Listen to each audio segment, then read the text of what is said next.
Bapak Ibu Saudara, senang sekali kami boleh berjumpa lagi bersama Bapak Ibu Saudara dalam Bincang Teologia.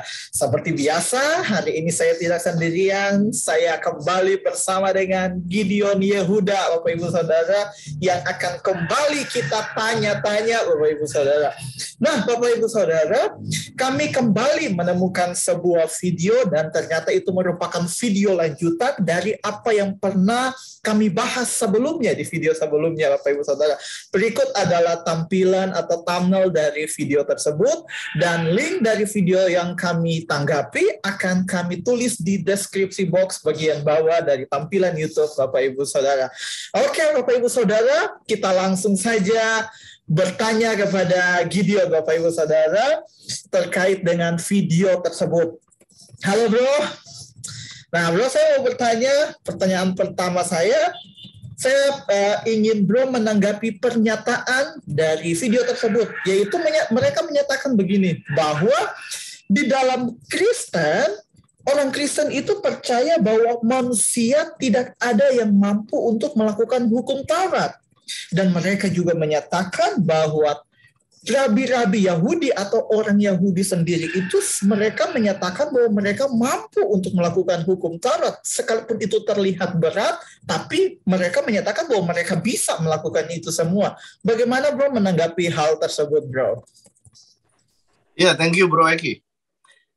Untuk pernyataan ini, kita harus menyadari dulu statement dari beliau mengenai melakukan. Kalau melakukan sekali-sekali, saya percaya itu pasti bisa. Tetapi, yang dikatakan oleh orang Kristen, kenapa kita percaya kepada Yesus karena Yesus menggenapi Taurat, yang artinya adalah melakukan secara sempurna. Di dalam rangkaian kehidupan, sempurna tidak ada salah sedikit pun. Karena di dalam Keluaran 20 ayat 1 sendiri dituliskan demikian. Lalu Allah mengucapkan segala firman ini. Kita tahu bahwa di Keluaran 20 ini Tuhan memberikan 10 hukum. Ya, yang kalau kita jabarkan nanti dari 613 hukum. Nah, yang uniknya di sini adalah 10 hukum, namun di ayat 1 bukan tensisnya majemuk, tetapi singular. Yang artinya adalah jika kita salah melakukan satu, maka kita salah melakukan semuanya. Persis seperti apa yang dituliskan oleh Yakobus. Jika bersalah satu, kita mengabaikan satu, maka kita bersalah terhadap semuanya. Karena bagaimanapun kotoran tetap kotoran. Jadi saya percaya kalau bisa melakukan sekali-sekali. Misalkan dikasih hukum jangan berdusta, jangan bersaksi dusta. Itu saya percaya bisa sekali-kali tidak berbohong. Tetapi untuk Anda berkata bahwa selama hidupnya tidak pernah berbohong, saya tidak percaya itu. Maka ini harus dipahami. Yang digenapi oleh Yesus dengan dilakukan hanya sekali, itu berbeda. Karena digenapi itu berbicara rangkaian hidup dari lahir sampai meninggal. Tidak ada salah satupun. Sekarang yang ingin saya pertanyakan adalah, mengapa Anda tidak mengatakan kembali kepada Rabi yang Anda dengar? Jika demikian, maka kamu tidak berdosa. Beranikah kamu untuk mengatakan dirimu tidak berdosa di hadapan Tuhan Allahmu? Saya mau tanya itu. Coba tanya balik kepada rabinya. Seandainya dia juga berani mengatakan dia tidak berdosa pula, tetapi faktanya ingat, manusia terpisah dengan Tuhan karena dosa. Rabi itu ada di mana? Masih ada di dunia. Ini harus dipahami. Apakah dia bersama-sama dengan Allah? Tidak. Kenapa dia tidak bersama-sama dengan Allah? Karena pelanggarannya. Allah itu kudus, tidak bersatu dengan pelanggaran. Ini harus dipahami. Maka itu setiap manusia jelas terpisah dengan Tuhan karena keberdosaannya. Kalau beliau, Rabi itu masih terpisah dengan Tuhan, jelas dia berdosa. Silakan dia mau mengaku apa saja, dia mau mengaku dia melakukan sempurna hukum Torah, tetapi faktalah yang membuktikan. Ya, demikian dari saya. Terima kasih. Ya bro, kita berlanjut ke pertanyaan yang kedua bro. Kembali saya ingin bro menanggapi pernyataan juga. Mereka menyatakan bahwa mereka tidak setuju bahwa Kristen mengajarkan kasih. Sebab kenapa? Mereka menyatakan bahwa di dalam Matius 10 ayat 13, Matius 10 ayat 34, saya akan baca. Jangan kamu menyangka bahwa aku datang untuk membawa damai di atas bumi. Aku datang bukan untuk membawa damai, melainkan pedang. Jadi mereka nyatakan bro bahwa mereka membantah bahwa kekristenan ini mengajarkan kasih sebab Yesus datang membawa pedang. Bagaimana bisa ini tentang kasih orang Yesus bawa pedang? Bagaimana bro menanggapi hal tersebut bro? Iya, terima kasih Bro Eki. Pertama-tama kita harus mengerti dulu, pedang ini berbicara literal pedang, letter luck, pedang, atau figuratif. Karena di dalam Alkitab sendiri, tidak selamanya pedang itu berbicara tentang literal atau barang sungguhan untuk membunuh, untuk menyakiti, dan sebagainya. Tidak. Di dalam Amsal 5 ayat 4, mari kita sama-sama buka. Di dalam Amsal 5 ayat yang keempat. Tetapi kemudian ia pahit seperti empedu dan tajam seperti pedang bermata dua. Untuk kita mengerti ayat 4, harus dilihat dari ayat 3. Ayat 3-nya adalah karena bibir perempuan jalang menitikkan tetesan madu dan langit-langit mulutnya lebih licin daripada minyak. Jadi di sini, di Amsal sendiri, pedang itu juga secara figuratif diartikan. Terkhususnya adalah seperti perkataan-perkataan. Nah, di dalam Matius 10 sendiri kita perlu memahami bahwa pedang ini dijelaskan di ayat 35. Maka di ayat 35 ada kata sebab. Sebab aku datang untuk memisahkan orang dari ayahnya, anak perempuan dari ibunya, menantu perempuan dari ibu mertuanya, dan musuh orang ialah orang-orang seisi rumahnya. Ini harus dipahami. Kenapa Yesus berkata demikian? Karena waktu Yesus hadir, pada saat inkarnasi Kristus, ya, pemuritan itu adalah keluar rumah mengikuti Yesus berjalan. Mengikuti Yesus, mendengarkan ajaran Yesus, menyaksikan perbuatan ajaib Yesus. Nah, dengan keadaan pada zaman itu, tentunya banyak orang Yahudi seperti orang Farisi dan ahli Taurat yang membenci Yesus. Ini harus dipahami. Ini keadaannya.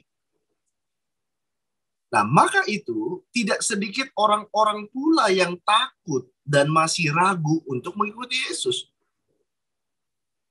Jadi misalkan seorang anak mau mengikuti Yesus, orang tuanya larang, jangan ikuti Yesus. Nanti kamu dibenci orang, nanti kamu disakiti orang, dan sebagainya. Karena resiko mengikuti Yesus besar sekali. Jadi kalau berbicara di sini, pedang itu berbicara pemisahan. Maka di dalam ayat 37 dikatakan, barang siapa mengasihi bapa atau ibunya lebih daripadaku, ia tidak layak bagiku. Dan barang siapa mengasihi anaknya laki-laki atau perempuan lebih daripadaku, ia tidak layak bagiku. Barang siapa tidak memikul salibnya dan mengikut aku, ia tidak layak bagiku. Jadi di sini kita memahami bahwa di sini berbicara pedang, yaitu pemisahan. Nah, kalau kita berbicara secara literal kan nggak mungkin. Ayah dan anak memang sudah terpisah kok. Apa yang mesti dipisahkan lagi pakai pedang benaran?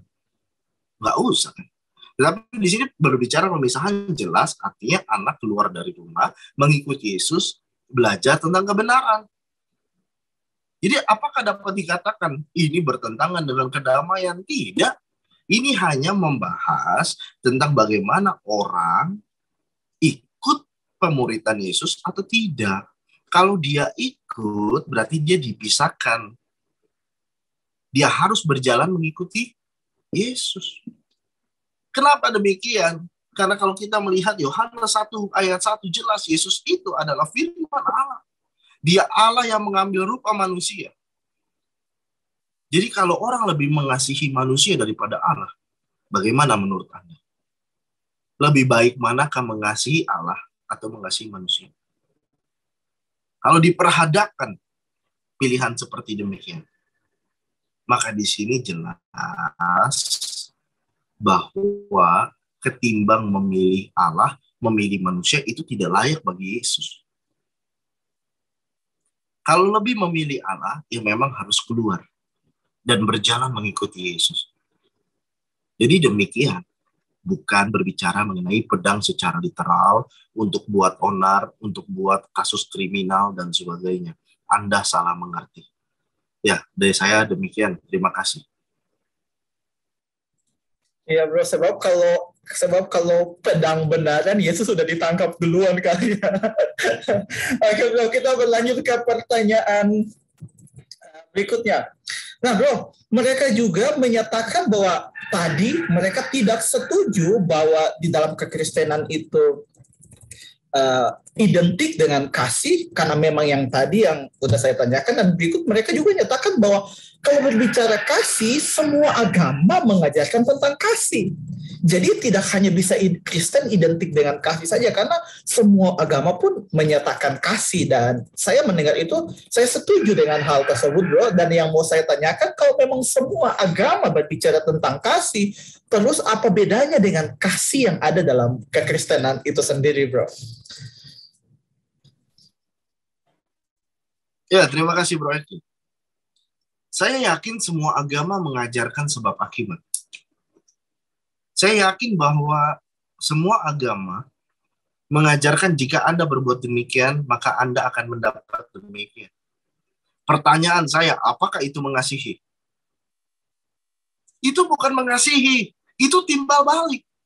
Agama mana yang mengajarkan kasih secara sempurna? Pertanyaan saya itu. Jadi kita harus berpikir kritis di dalam membedah atau membaca Alkitab. Melihat kasih Allah. Kenapa orang Kristen diajarkan kasih yang begitu besar, Allah itu adalah kasih dan sebagainya? Karena kita manusia yang berdosa pun, yang tidak bisa pergi kepada Allah, tidak bisa datang kepada Allah, tidak bisa menemukan Allah, tidak bisa menemukan kekudusannya karena keberdosaan kita. Bagaimana kita bisa menghampiri Dia dengan perbuatan kita? Tidak mungkin bisa. Harus Dia yang mendatangi kita dan menjemput kita, dan Dia yang menyatakan dirinya sendiri. Kalau kita sudah berdosa sedemikian rupa, menyakiti hati Allah dengan melawan dan melanggar ketetapannya, Dia masih datang. Bukan hanya untuk menyatakan dirinya saja, melainkan Dia tahu bahwa tidak ada manusia yang tidak bisa tidak berdosa. Maka Dia menolong manusia untuk keluar dari kerangkeng dosa itu. Meskipun kita terlalu jahat sama Dia. Meskipun kita terlalu melanggar hukum-hukum Dia. Kita keterlaluan. Tidak ada satu manusia pun yang tidak melanggar.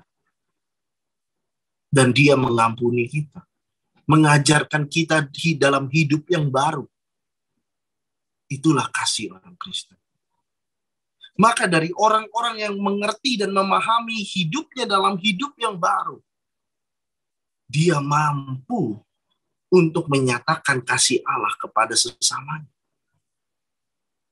Ini harus dipahami. Maka mengapa terkenal orang Kristen itu diam saja saat dipukul, diam saja saat dinista agamanya, saat dimain-mainkan kitab sucinya.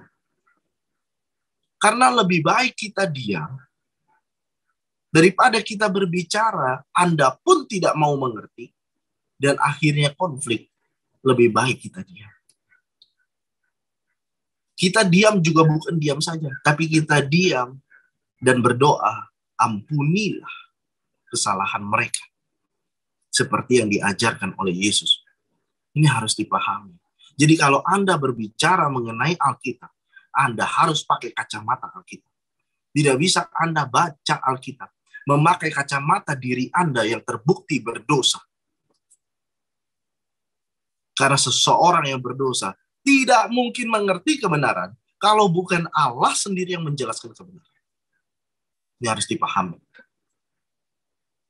Jadi menurut saya, jika Anda berbicara mengenai kasih dan berbicara kasih Kristus itu sama seperti ajaran-ajaran lainnya, berarti Anda tidak dapat dipercaya ketika Anda memberikan statement Alkitab. Karena Anda belum memahaminya. Ya, demikian dari saya. Terima kasih.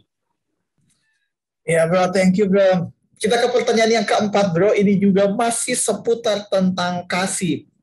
Nah, mereka menyatakan sesuai dengan Matius 5 ayat 39. Yaitu Yesus mengajarkan kalau ada yang menampar pipi kanan, berikan juga pipi kiri. Nah, dan mereka bilang bahwa hal ini sangat sulit untuk diaplikasikan. Kenapa? Yesus sendiri pun yang mengajarkan hal ini. Menurut mereka, ketika Yesus berada di depan imam besar, Yesus itu ditampar.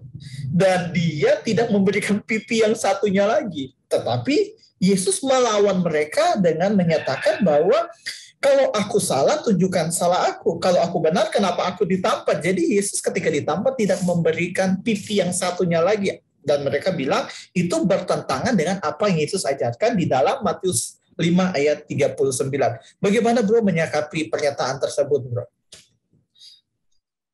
Ya, terima kasih bro. Nah, untuk mengerti jawaban dari pertanyaan itu, kita harus memahami dulu nih. Ayat 39 ini berbicara tentang apa? Ada kata tetapi karena di ayat 39 jelas. Nah, apa sebelumnya? Sebelumnya demikian. Ayat 38 diajarkan kamu telah mendengar firman mata ganti mata dan gigi ganti gigi. Ini adalah hukum Torah untuk hidup berkebangsaan. Bangsa Israel untuk sesama Israel. Ini harus dipahami. Ya. Jadi kalau untuk hukum sesama, untuk hidup sesama, di mata kacamata manusia saja, itu betul. Mata ganti mata, gigi ganti gigi. Adil. Tapi kita harus mengingat juga bahwa ketika Yesus kedatangan pertama di bumi, dia datang untuk apa? Untuk melakukan kehendak Bapa, salah satunya adalah karya penebusan. Dia harus memahami. Nah, ini ada perbedaan. Hukum Torah natur manusia dengan manusia. Betul ya? Sedangkan, waktu Yesus menjelaskan ini, kita harus memahami kesatuan hipostatik Yesus. Yang dia adalah firman Allah mengambil rupa manusia. Ya. Allah sudah terlibat secara langsung dan nyata bisa dirasakan panca indera manusia. Dia hadir di tengah-tengah manusia. Ini sudah jelas sekali. Jadi ketika melibatkan Allah, ini kita harus memahami dulu. Hukumnya ini akan berbeda dengan hukum sebelumnya. Bukan berarti bertentangan, hanya berbeda sedikit karena ada penambahan atau progresivitas. Ini harus memahami. Karena penekanannya di sini, mata ganti mata, gigi ganti gigi, ya, nyawa ganti nyawa, ini jelas. Itu penekanannya di situ. Tetapi aku berkata kepadamu, janganlah kamu melawan orang berbuat jahat kepadamu. Jadi penekanan Yesus adalah dia mengencourage kita, di mana Allah sudah terlibat dengan kita, memberikan teladan yang sempurna, ya, sudah sampai sini. Kita harus memahami bahwa jika orang berbuat jahat, tidaklah kita harus berbuat jahat balik. Karena ingat loh, Yesus yaitu Allah sendiri terlibat dengan manusia. Itu saja sudah kasih yang sangat besar. Kita nggak pernah bisa menemukan Allah. Kita nggak pernah bisa cari-cari Allah di mana. Karena kita terpisah dengan Allah karena keberdosaan kita. Kalau dia datang ke kita aja untuk menyatakan dirinya, eksistensinya, ajarannya, konsepnya, ini menurut saya sudah sangat Mulia sekali. Kita berdosa loh terhadap dia. Tetapi apakah dia menghitung kalau kamu berdosa, mati sudah? Tidak. Dia masih berikan kesempatan, bahkan dia datang untuk mengajarkan yang benar kepada kita. Maka dari dasar itu penekanannya adalah kalau kita dikasihi oleh Allah, kita harus mengasihi sesama. Tidak peduli seberapapun orang jahat terhadap kamu. Itu kan? Ya, penekanannya di situ. Nah, koma, melainkan siapapun yang menampar pipi kananmu, berilah juga kepada pipi kirimu. Ini kan hanya contoh untuk menjelaskan statement, janganlah kamu melawan orang yang berbuat jahat kepadamu.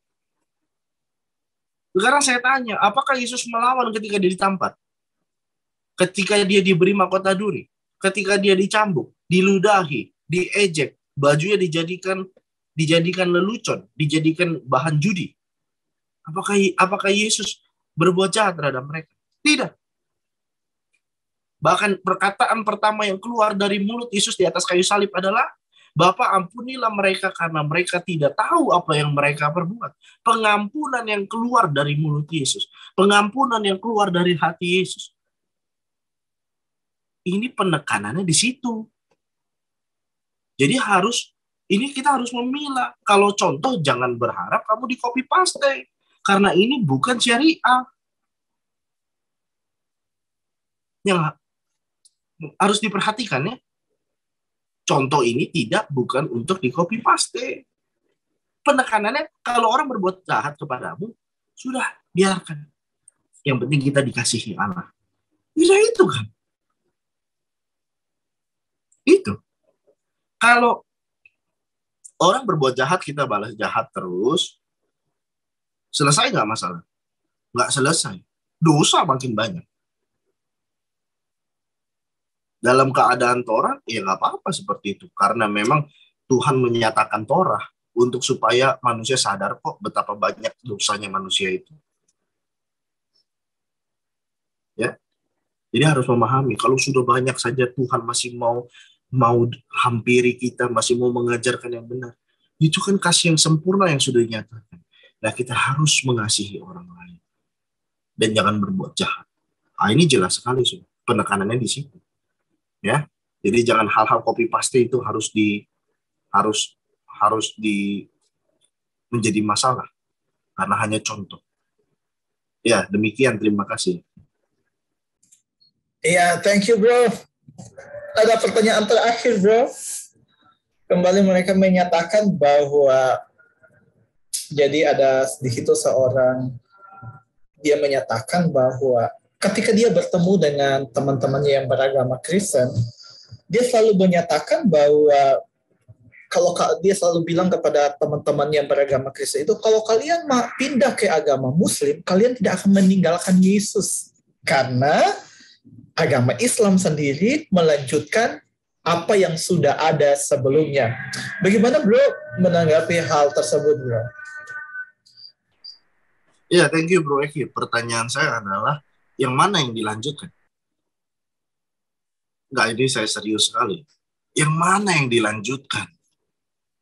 Jelas di dalam Alkitab sudah diberikan pewahyuan sampai akhir zaman kehidupan manusia, sampai di mana titik ada penghakiman dan sudah manusia bersama-sama dengan Allah yang kita sebut surga atau tidak percaya Allah di neraka.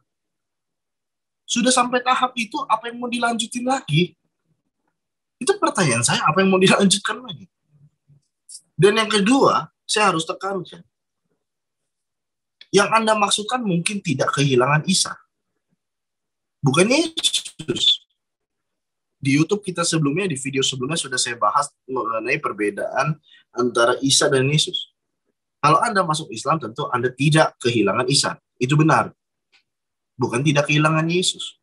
Anda salah pemahaman tentang itu. Jangan menyamakan pribadi yang jelas pribadi itu berbeda. Jadi menurut saya ini sebuah statement yang kurang observasi gitu ya. Ya demikian dari saya. Oke, thank you bro untuk hari ini udah menjawab setiap pertanyaan yang ada. Sebelum kita tutup, ada yang mau bro sampaikan? Ya, seperti biasa. Jika Bapak Ibu diberkati lewat video akun Bincang Teologi, silakan like, subscribe, dan share ya. Terima kasih Bapak Ibu. Oke, terima kasih Dion. Terima kasih untuk setiap Bapak Ibu, saudara-saudari yang telah menyaksikan video ini. Sampai ketemu lagi di video selanjutnya. Tuhan Yesus memberkati.